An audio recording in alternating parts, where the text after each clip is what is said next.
for our party. And like you, I'm putting my country first. And I thank you for being here.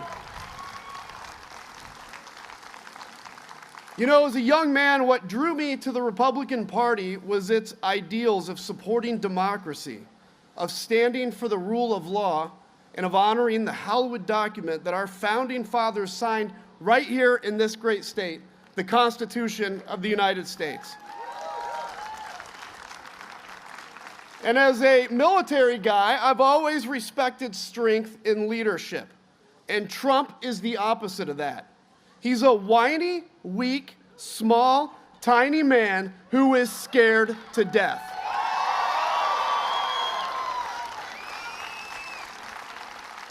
You know, Donald Trump may be running as a Republican, but the truth is he does not share those long-held Republican values of supporting democracy, of standing for the rule of law, and of faithfulness to the Constitution. As a Republican, that saddens me.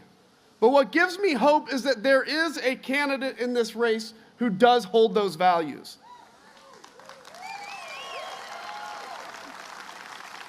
You know, I know that Kamala Harris shares my allegiance to the rule of law, to the Constitution, and to democracy.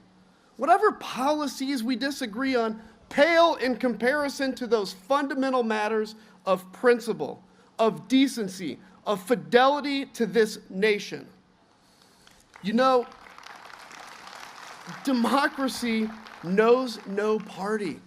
Democracy is a living, breathing ideal that defines us as a nation. It's the bedrock that separates us from tyranny. And when that foundation is fractured, we must stand united to strengthen it.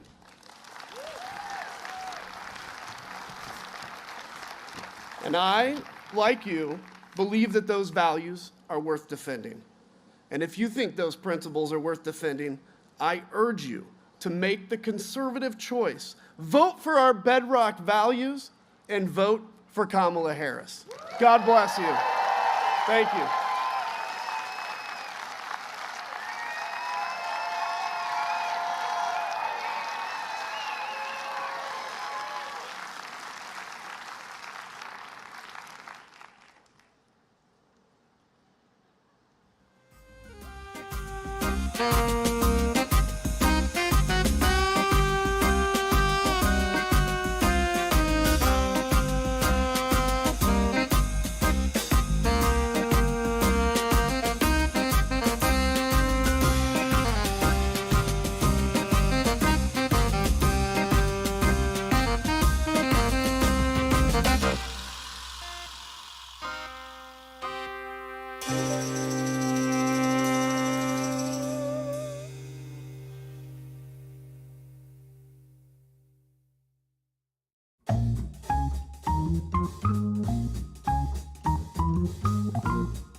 Hello, everyone. My name is Bob Lang. And my name is Christina Lang. Christina and I live on our family farm that's been in my family since 1896. 5 generations have called that place home. We have been Republicans all our lives. We both voted for Donald Trump. I voted for him twice. It made sense. We are Republicans. You vote for the Republican candidate. I should make a note, Christina was ahead of the learning curve. She only voted for him once.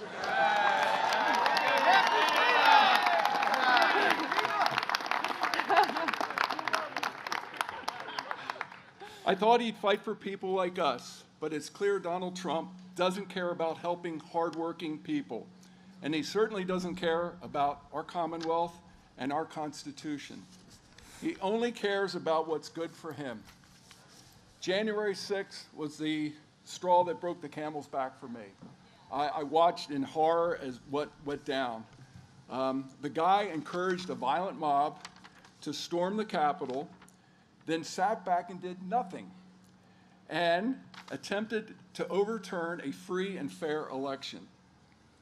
Just this week, he called for the unleashing of U.S. military on American citizens who he called the enemy within. That is dangerous language. We know that a second Trump term would be much worse than his first, and we deserve better.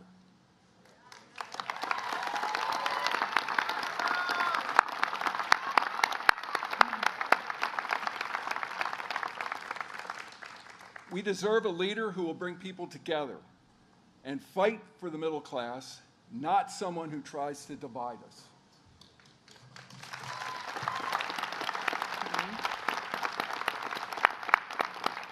We also need someone who actually cares about the American people and who will defend our Constitution. And that's why Bob and I are both voting for Kamala Harris.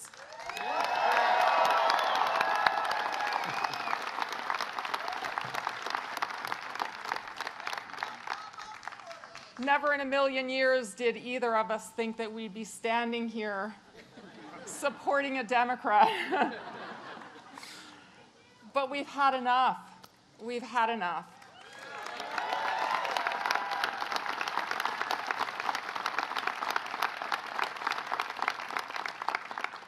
And we've also noticed that Kamala is an amazing candidate in so many ways. But it's time to turn the page on Trump and his chaos and the way he divides us as people in this nation. We've got to move forward. We've got to elect someone who is in this fight for the working class people.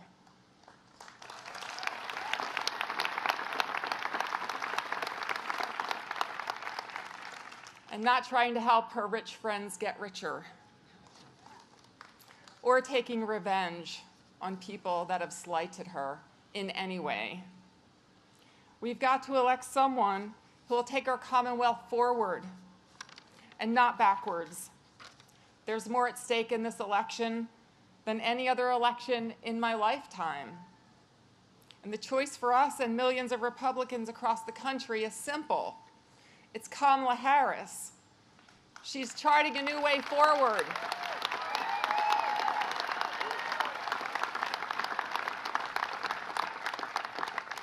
Forward where costs are lower for folks like us and you, and where our democracy and freedoms are a priority and are protected.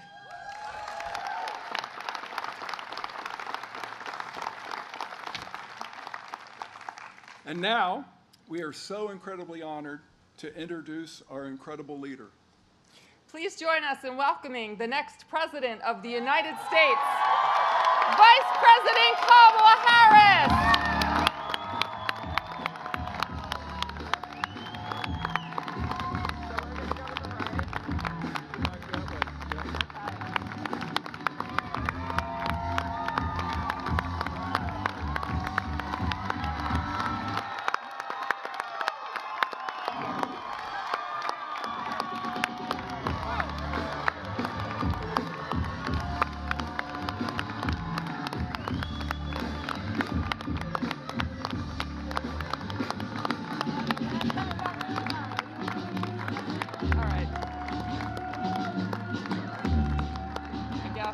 kind of blowing away. Yeah.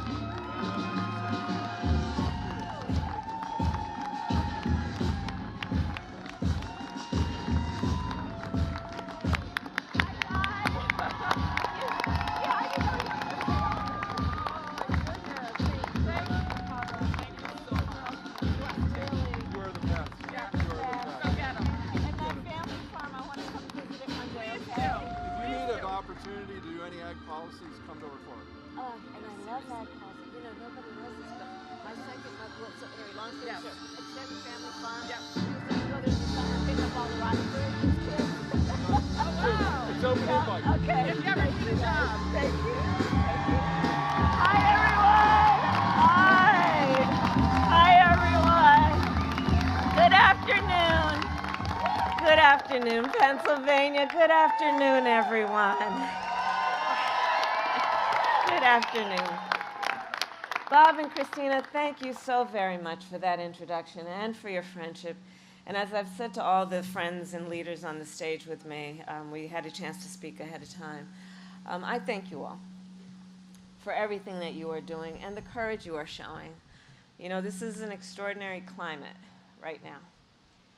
And I think we all recognize the courage that you are each showing to speak out so publicly and to put, as we are saying, because we truly believe at country over party. So thank you all. And can we please applaud Bob and Christina and all of the folks on the stage, please. Thank you. Thank you. Truly, truly, thank you. So if you all have a seat, please do sit. Yes. So as I think everyone here knows, we meet in a place that holds a very special meaning for our country. Here on Christmas night, 1776, General George Washington and over 2,000 troops crossed the icy Delaware River in darkness, then marched to Trenton, where they surprised an outpost of enemy soldiers and achieved a major victory in the American Revolution. And after we won the war and achieved our independence, delegates from across the nation gathered not far from here in Philadelphia to write and to sign the Constitution of the United States.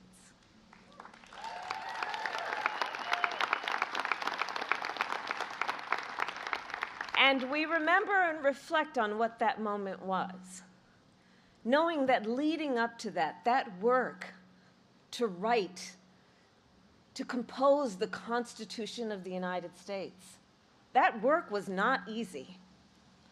The founders often disagreed, often quite passionately.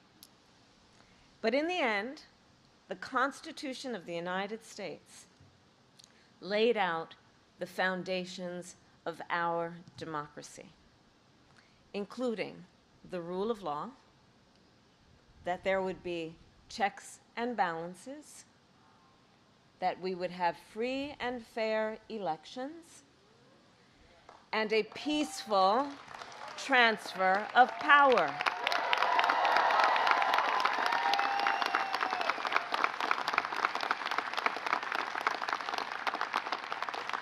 And these principles and traditions have sustained our nation for over 2 centuries.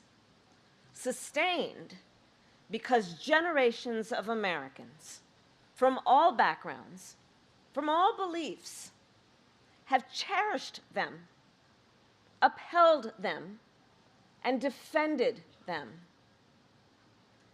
And now, the baton is in our hands.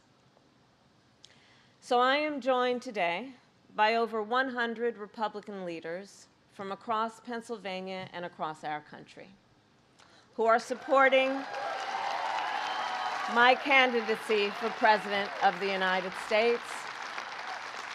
And I am deeply honored to have their support. Some served in state houses, some in the United States Congress, some worked for other Republican presidents and presidential nominees, including Mitt Romney, John McCain, George W. Bush, George H.W. Bush, and Ronald Reagan. And some today served in Donald Trump's own administration. We also have with us Republican voters from here in Pennsylvania and beyond, who have been active in their Republican parties for years, who have supported Republican candidates up and down the ticket. Now, I say all that to make an obvious point. In a typical election year, you all being here with me might be a bit surprising, dare I say unusual. But not in this election. Not in this election. Because at stake in this race are the democratic ideals that our founders and generations of Americans before us have fought for. At stake in this election is the Constitution of the United States, its very self. We are here today because we share a core belief that we must put country before party.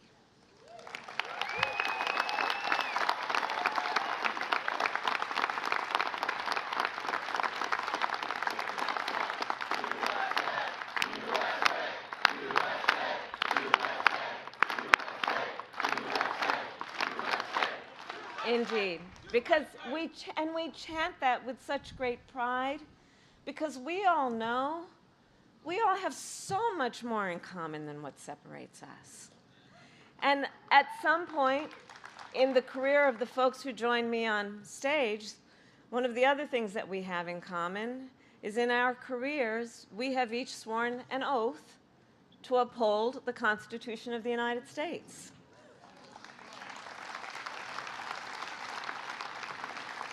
And so we know that sacred oath must always be honored and never violated, and that we should expect anyone who seeks the highest office in our land would meet that standard.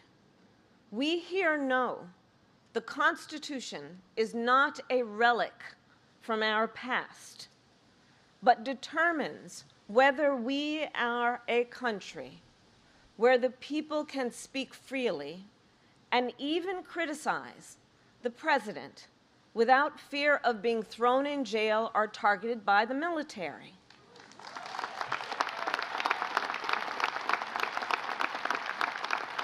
Where the people can worship as they choose without the government interfering.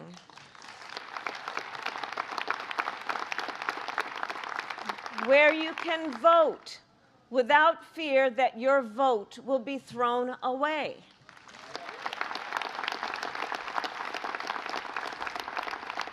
All of this and more depends on whether or not our leaders honor their oath to the Constitution. I have sworn an oath to uphold the Constitution 6 times, including as Vice President, as a United States Senator, and as the top law enforcement officer of the largest state in our country.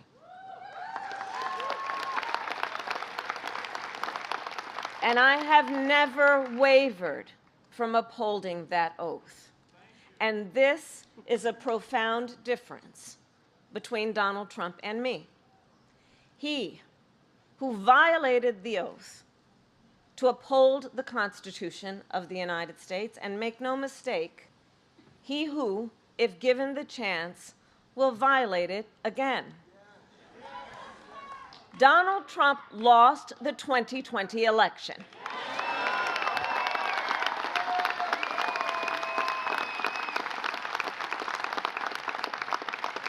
And he refused to accept the will of the people and the results of a free and fair election. He sent a mob, an armed mob, to the United States Capitol, where they violently assaulted police officers, law enforcement officials, and threatened the life of his own vice president.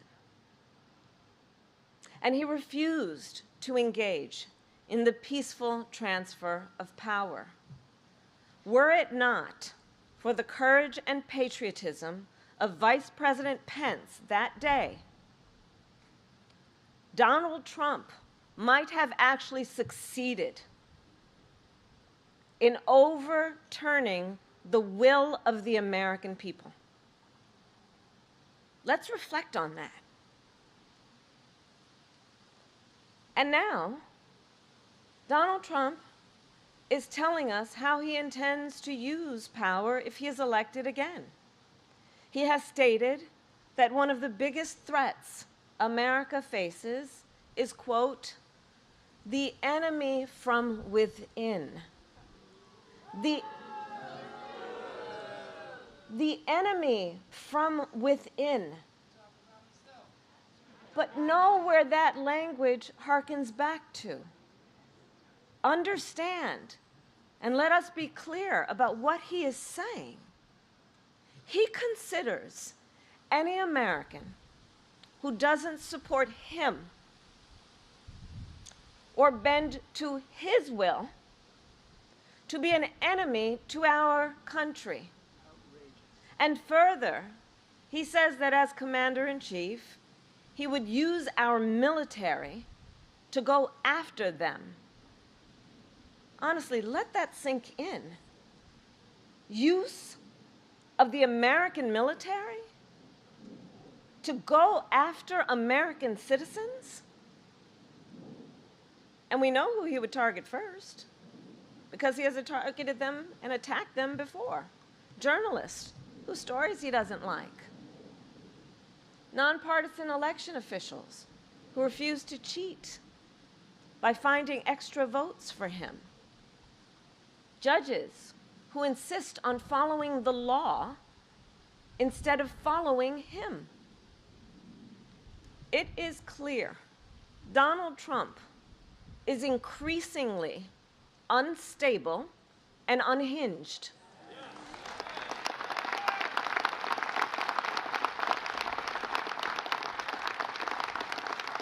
And he is seeking unchecked power.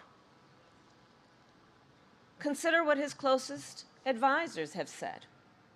His national security advisor, 2 defense secretaries, his former chief of staff, his own vice president, all have warned America Donald Trump is unfit to serve.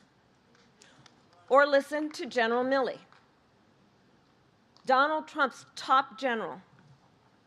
He has called Trump, and I quote, fascist to the core,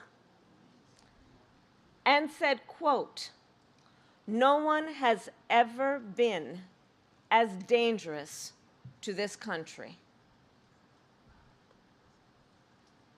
So think about that. General Milley served in uniform for more than 40 years, commanding American forces around the world. He has confronted some of America's worst enemies. And he is saying, no one has ever been as dangerous to our country as Donald Trump. America must heed this warning, because anyone who tramples on our democratic values, as Donald Trump has, anyone who has called for the, quote, termination of the Constitution of the United States, as Donald Trump has, must never again stand behind the seal of the President of the United States. Never again. Never again.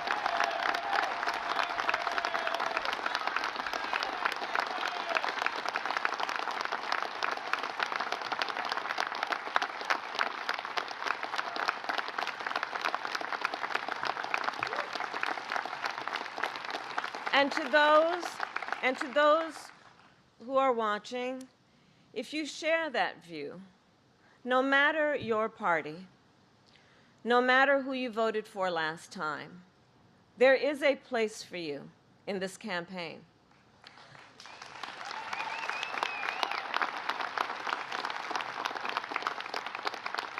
The coalition we have built has room for everyone who is ready to turn the page on the chaos and instability of Donald Trump.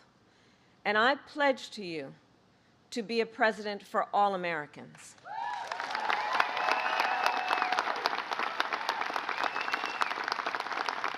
And I take that pledge seriously. I take that pledge quite seriously. So as I've mentioned, many of you know, I spent a career as a prosecutor in law enforcement, and I will tell you, I never asked a victim or a witness, are you a Republican or are you a Democrat? I never asked of anyone who needed help, if anyone who deserved attention, where were they registered and who did they vote for? The only question I ever asked was, are you okay? And that is the kind of president I pledge to you that I will be. That is my pledge to you. Because we have too much to do and too much good work to do to be relegated to requiring each of us to be in some silo, disconnected from each other. There's too much good to be done. And the challenges that we face as a nation require us, if we truly want to create solutions and strengthen our nation, the approach truly requires that we understand we're all in this together. This is so much more than rhetoric or a campaign. It really is about tapping into the spirit of who we are as Americans. Because we are all in this together. We are all in this together. And so I pledge to be a president who actively works to unite us around our highest aspirations. I pledge to you to be a president who is realistic and practical and has common sense, and to always fight for the American people.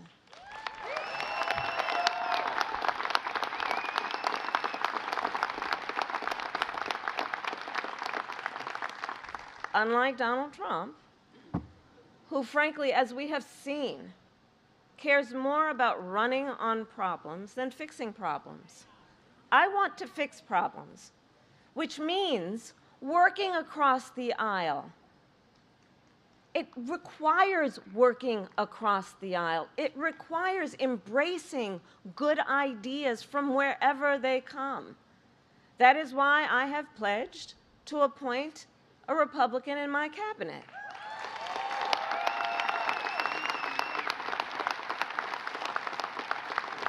That is why I have pledged to establish a council on bipartisan solutions to recommend to me common sense solutions to some of the most pressing issues facing our country.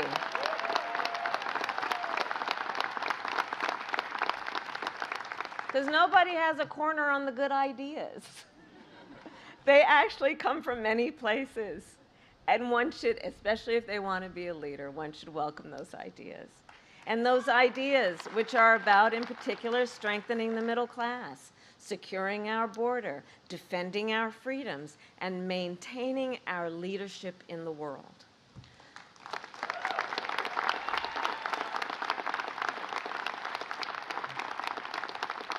And all of this is to also say that I believe for America to be the world's strongest democracy, we must have a healthy two-party system. Because it is when we have a healthy two-party system that leaders are then required to debate the merits of policy and to work, yes, across the aisle, regularly and routinely to get things done. And I have experienced firsthand how important and rewarding that kind of bipartisan cooperation can be. So I'll tell you, when I was a United States Senator, I served on the Senate Intelligence Committee. It was actually my favorite committee for a number of reasons, but specifically this. There we dealt with some of the most pressing issues affecting national security. There we would talk about hotspots around the world and what we needed to do to focus on keeping America safe and secure. And to do that, we would review classified information, which required us to meet in a secure room. Adam, you know, it's called a skiff. Okay. When we would go in that room, with all due respect, no cameras were allowed. No press. And we would roll up our sleeves and get to work. I'm telling you, senators of both parties would walk in that room, take off their suit jackets, roll up their sleeves, have a cup of coffee on the table, and we would have real conversations as Americans. Because we understood that what happened in that room, well, the stakes were so high. And therefore, it could not be, we could not afford to let it be, about whether one was a Democrat or a Republican. The stakes were too high. We were in that room, and it was all about us as Americans, about doing what is in the best interest of the safety and security of our nation. I loved that work. And it was what we have as the theme of today. It was country over party in action. In action. So I know it can be done. And that is the standard of leadership and the aspiration that I have in terms of how we will work when, with your help, I am elected President of the United States.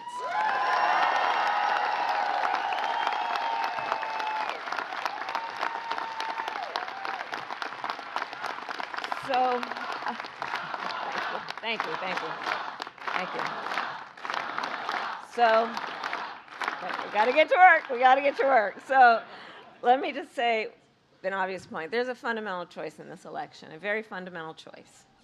A choice between the leadership that I pledge to offer to America, leadership that brings folks together, that builds consensus and focuses on making life better for you, with the knowledge that we have so much more in common than what separates us.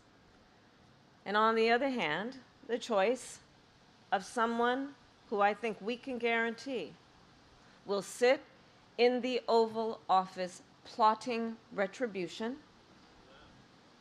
stew in his own grievances, and think only about himself and not you.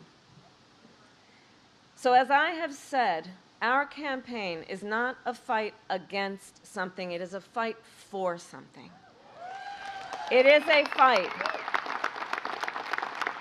for the fundamental principles upon which we were founded. It is a fight for a new generation of leadership that is optimistic about what we can achieve together. Republicans, Democrats, and independents who want to move past the politics of division and blame and get things done on behalf of the American people. And when it all comes down to it, I know we are all here together this beautiful afternoon because we love our country. We love our country.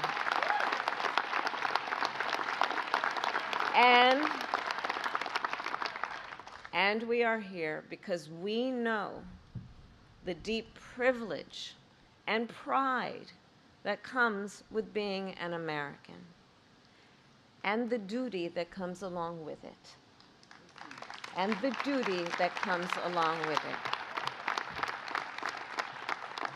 Imperfect though we may be, America is still that shining city upon a hill that inspires people around the world. And I do believe it is one of the highest forms of patriotism to fight for the ideals of our country. So, to people from across Pennsylvania and across our nation, let us together stand up for the rule of law, for our democratic ideals, and for the Constitution of the United States. And in 20 days, we have the power to chart a new way forward, one that is worthy of this magnificent country that we are all blessed to call home. Thank you all. May God bless you, and may God bless the United States of America. Thank you all.